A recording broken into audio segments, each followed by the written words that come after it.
अब हम डिस्कस करते हैं function of kidney with respect to function of nephron कि ये जो नेफ्रॉन है ये कैसे काम करता है। Now the next article is function of kidney. जैसे कि मैंने आपको बताया कि किडनी बेसिकली एक ऑस्मो रेगुलेटरी ऑर्गन के तौर पर एक्ट करता है, act as an osmoregulatory organ, और साथ ही इसका जो मेन फंक्शन है दैट इज एक्सक्रीटरी फंक्शन।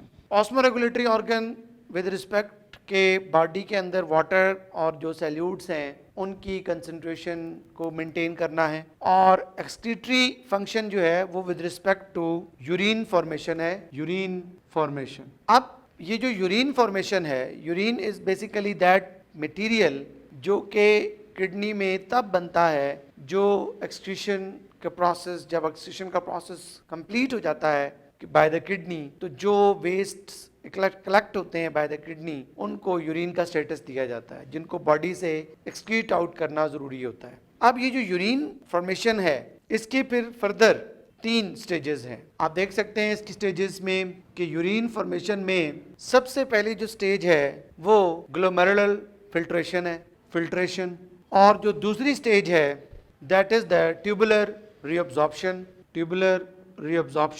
और जो तीसरी स्टेज है इसमें वो है ट्यूबुलर सिक्रीशंस। सो ये 3 स्टेजेस होती हैं, एक ग्लोमेरुलर फिल्ट्रेशन, दूसरी ट्यूबुलर रीअब्जॉर्प्शन और तीसरी है ट्यूबुलर सिक्रीशन। ये तीनों स्टेजेस जो हैं ये यूरिन की फॉर्मेशन के लिए परफॉर्म्ड होती हैं।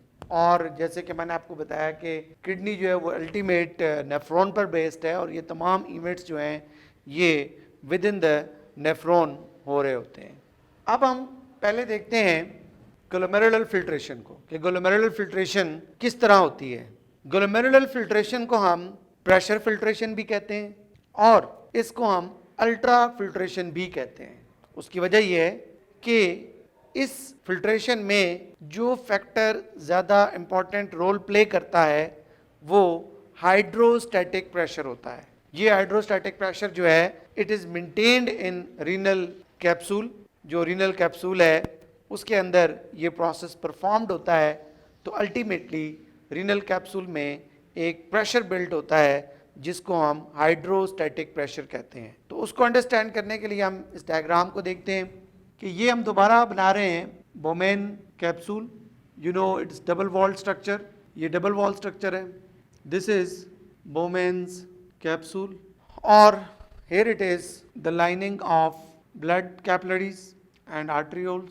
ये जो है ये एफरेंट आर्ट्रियोल है और ये इफरेंट आर्ट्रियोल है, और ये वाला पोर्शन जो है ये ग्लोमेरुलस वाला पार्ट है। अब यहाँ पे यू कैन सी दैट कि ब्लड जो है that is circulating, blood flow जो है उसकी ये डायरेक्शन है, या I am drawing RBC and then rest of the blood cells. ये ब्लड की फ्लो की डायरेक्शन है, ये ब्लड फ्लो करता हुआ जा रहा है। एफरेंट से वो आता है और इसकी तरफ बोमेन्स कैप्सूल की तरफ, और इफरेंट से वो फिर यहाँ से निकल जाता है। अब इस पोजीशन पे मैंने जैसे कि आपको बताया कि यहाँ पे जो है वो ब्लड प्रेशर जैसे कि मैंने आपको बताया कि यहाँ पे एक प्रेशर बिल्ट होता है जिसको हम नाम देते हैं हाइड्रोस्टैटिक प्रेशर।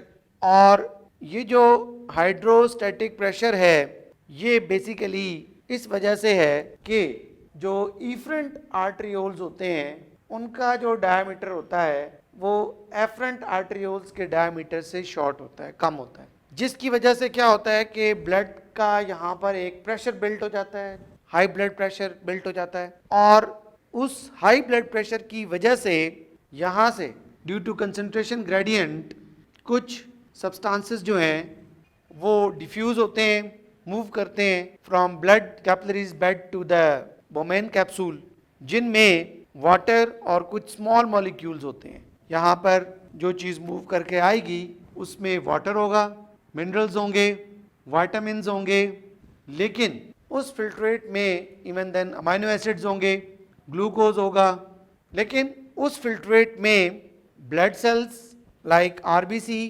प्रोटीन्स के मॉलिक्यूल्स और प्लेटलेट्स वो शामिल नहीं होंगे। They will left behind in the blood, वो ब्लड में रह जाएंगे।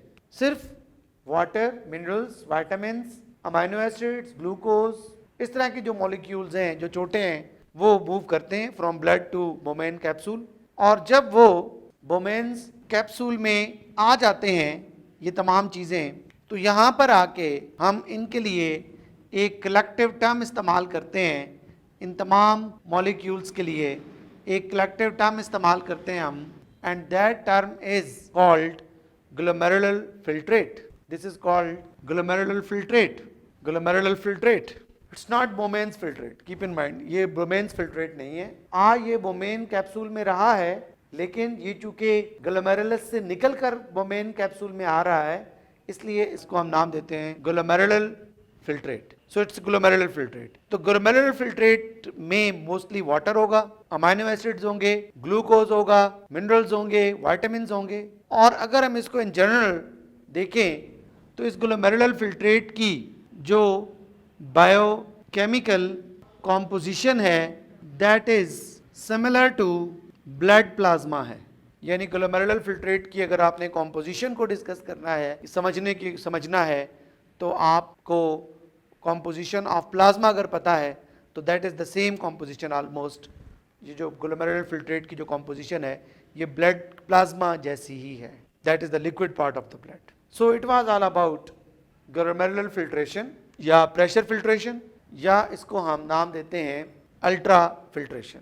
सो it was all about glomerular filtration, pressure filtration या ultrafiltration. So it was step 1, ये यूरिन फॉर्मेशन का स्टेप 1 है। अब हम नेक्स्ट स्टेप पे जाते हैं, that is the selective reabsorption.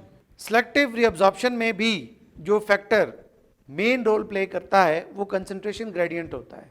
Selective reabsorption का मकसद ये है, ऑब्जेक्टिव ये है कि बहुत सारी चीज़ें प्रेशर फिल्ट्रेशन में ग्लोमेरुलर फिल्ट्रेट का पार्ट बनती हैं, लेकिन उन चीज़ों की बॉडी को ज़रूरत होती है और बॉडी उन चीज़ों को दोबारा रीअब्जॉर्ब करती है। तो इस प्रोसेस के लिए कि कोई ज़रूरत वाली चीज़ या कोई इम्पॉर्टेंट चीज़ या कोई इम्पॉर्टेंट सैल्यूट, नॉट चीज़, कोई इम्पॉर्टेंट सैल्यूट जो है वो वेस्ट ना हो, वो दोबारा ब्लड की तरफ वापस जाता है फ्रॉम द नेफ्रॉन। और उस प्रोसेस को जिसमें वो ज़रूरत वाला सैल्यूट जो है वो move back to the blood होता है, इवन वाटर भी रीअब्जॉर्ब्ड होता है, उसको हम सिलेक्टिव रीअब्जॉर्प्शन या ट्यूबुलर रीअब्जॉर्प्शन का नाम देते हैं। इस ट्यूबुलर रीअब्जॉर्प्शन में, this is tubular reabsorption, selective reabsorption है। इसमें दैट ये जो होती है सिलेक्टिव रीअब्जॉर्प्शन, ये right after the pressure filtration शुरू हो जाती है। यानी फिल्ट्रेशन के होते ही सिलेक्टिव रीअब्जॉर्प्शन का जो प्रोसेस है वो स्टार्ट हो जाता है।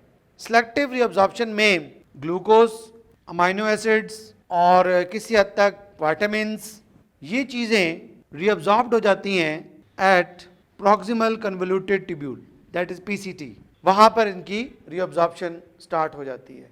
अगर मैं इसको डायग्रामेटिकली ड्रॉ करूँ तो आप देख सकते हैं, here it is again nephron, this is the nephron. मैं इनको टैग करूँगा with their abbreviations. Proximal convoluted tubules, this is loop of Henley, and this is distal convoluted tubule, this is collecting duct. तो जो reabsorption है वो यहाँ पे glucose, mainly amino acids, किसी हद तक vitamins and small amount of water even, ये रीअब्जॉर्ब बैक हो जाते हैं। जो प्रॉक्सिमल कन्वोल्यूटेड ट्यूब्यूल के ऊपर peri network of blood capillary था, उसका मकसद ही इस रीअब्जॉर्प्शन को प्रमोट करना था। उसके बाद डिसेंडिंग लिम्ब से वाटर मैक्सिमम रीअब्जॉर्ब होता है, रीअब्जॉर्प्शन ऑफ वाटर होती है, जिसकी वजह से जो सैल्यूट होता है वो यहाँ पर तो हाइपोटोनिक होता है, लेकिन यहाँ पर वो फिल्ट्रेट जो है वो हाइपरटोनिक हो जाता है, that become hypertonic in the loop of Henley. उसके बाद जो असेंडिंग लिम्ब है, यहाँ से सोडियम आइंस, पोटाशियम आइंस, ये रीअब्जॉर्ब्ड होते हैं under the influence of hormone aldosterone. यहाँ पर एक हार्मोन एक्ट करता है जो कि इस रीअब्जॉर्प्शन को प्रमोट करता है, दैट इज एल्डोस्टेरोन। हम इसको डिस्कस करेंगे। ये किडनी के ऊपर जो ग्लैंड होते हैं, एड्रिनल ग्लैंड्स, ये उनसे सक्रीट होता है। जबकि जो डिस्टल कन्वोल्यूटेड ट्यूब्यूल्स हैं, यहाँ से mostly chloride ions reabsorb back होते हैं, किसी हद तक वाटर भी रीअब्जॉर्ब होता है। लेकिन यहीं पर आके नेक्स्ट फेज जो है ट्यूबुलर सिक्रीशन का, वो भी किसी हद तक परफॉर्म होता है असेंडिंग लिम्ब में और डिस्टल में। तो रीअब्जॉर्प्शन को हम कह सकते हैं कि पीसीटी के स्टेज पर, प्रॉक्सिमल कन्वोल्यूटेड ट्यूब्यूल के स्टेज पर ये चीज़ें रीअब्जॉर्ब्ड हुई, वेयर एज वाटर जो है mainly at descending limb of loop of Henle वहाँ पर रीअब्जॉर्ब्ड हुआ, वेयर एज सोडियम आइंस और पोटाशियम आइंस ये रीअब्जॉर्ब्ड हुए at ascending limb of loop of Henle, और फिर क्लोराइड आइंस इनकी रीअब्जॉर्प्शन हुई at descending distal convoluted tubules. This was proximal convoluted tubule. तो this was about selective reabsorption. ये चीज़ें दोबारा फिल्ट्रेट से, ग्लोमेरुलर फिल्ट्रेट से reabsorbed होके ब्लड की तरफ जाती हैं। अब लास्ट जो हमारे पास स्टेप है that is about tubular secretion, वो है ट्यूबुलर सिक्रीशन का। ट्यूबुलर सिक्रीशन में here we can discuss tubular secretion. Tubular secretion में अमोनिया और जो प्रोटॉन्स हैं they are secreted, ammonia and protons ये स्क्रीट होते हैं by the epithelial cells of loop of Henle, are secreted by epithelial cells of loop of Henle, and also by it occurs in distal convoluted tubules. ये distal convoluted tubules के through भी होती है, that is as secretion, tubular secretion. So it is all about the function and formation of the kidney or nephron and formation of the urine. ये जो last portion है tubular secretion का, ये यहाँ पर भी हो रहा है और यहाँ पर भी हो रहा है in distal convoluted tubules and in the loop of Henle. इसका जो मेन ऑब्जेक्टिव होता है वो यूरिन की जो पीएच है उसको मेंटेन करना होता है। PH of urine that should be ranges between 4.8 to 7.5। So urine की जो पीएच है उसको रेगुलेट करने के लिए सिक्रीशन का जो प्रोसेस है वो परफॉर्म्ड होता है। So this is all about function of the kidney, और इवन हम इसको रिलेट कर सकते हैं with nephron and even with the heading urine formation, how the urine is formed.